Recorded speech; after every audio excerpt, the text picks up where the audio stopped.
ভারত ফারাক্কার বাঁধ খুলে দিলেও শিগগিরই বন্যার শঙ্কা নেই। তবে তিস্তা ব্যারেজের গেট খোলা হলে বড় বন্যার শঙ্কায় পড়বে উত্তরাঞ্চল। স্বল্প মেয়াদে তাই ত্রাণ ও পুনর্বাসনের প্রস্তুতি নেয়ার পরামর্শ দিচ্ছেন বিশেষজ্ঞরা। দীর্ঘমেয়াদে অভিন্ন নদীর পানি বন্টন নিশ্চিতের পাশাপাশি পূর্বাভাস আদান প্রদানও ঠেকাতে পারে বন্যার ক্ষয়ক্ষতি। চলতি আগস্টে স্মরণকালের ভয়াবহ বন্যায় ভাসছে দেশের 11 জেলা। পানিবন্দী ফেনী, নোয়াখালী, লক্ষ্মীপুর, চাঁদপুর অঞ্চলের লাখ লাখ বাসিন্দা। ভারত থেকে আসা উজানের ঢলে প্লাবিত খাগড়াছড়ি অঞ্চল।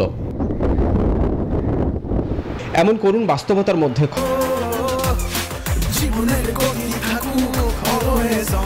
খবর, ফারাক্কা বাঁধের সবকটি গেট খুলে দিয়েছে ভারত। পানি বাড়ছে পদ্মায়, যদিও এটিকে নিয়মিত মৌসুমী ব্যবস্থাপনা বলছে ভারত।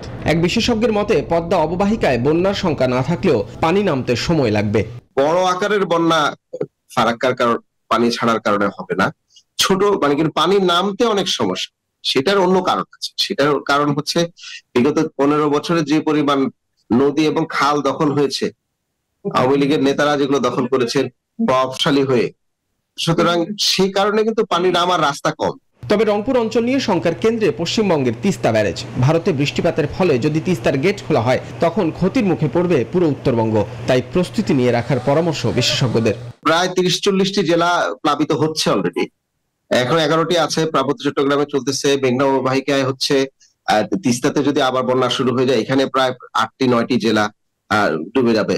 সুতরাং এখানে দুটো কাজ, একটা হচ্ছে যে ইমিডিয়েটলি বন্যার সময় ত্রাণ, ছাত্ররা এগুলোতে ইনক্লুড হলে আপনার খুব দ্রুত এই রিহ্যাবিলিটেশনের কাজটি করতে পারবেন। এবং রিহ্যাবিলিটেশনে কোনো ত্রাণ নয়, রিহ্যাবিলিটেশন টাকা।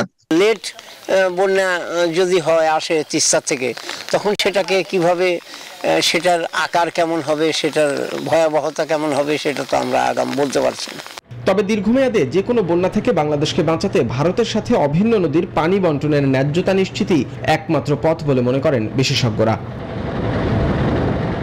নাহিদ হোসেন, নিউজ 24, ঢাকা।